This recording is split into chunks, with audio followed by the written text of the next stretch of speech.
Good morning mga kababayan. Ito na po ang Hospital on Wheels bus. Pupwesto na po natin. Medyo mabababa ang kable ng kuryente dito po sa daan pababa ng Payatas, no?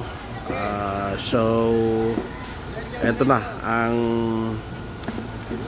Hospital on Wheels bus. Dito tayo ngayong umaga ng Sabado, July 20, 2024. Ano po?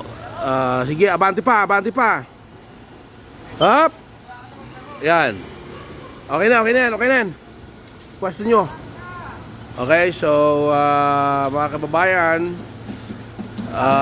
magkita-kita po tayo ngayon dito po sa Barangay Hall ng Payatas B. Dito po yan sa Payatas, Quezon City. Ayan. Siyempre, kapartner po natin dito ang ILC Pink Heart Foundation, ang Friends Who Care, ayan, and ang Payatas Barangay Hall. Ayan. Alright, so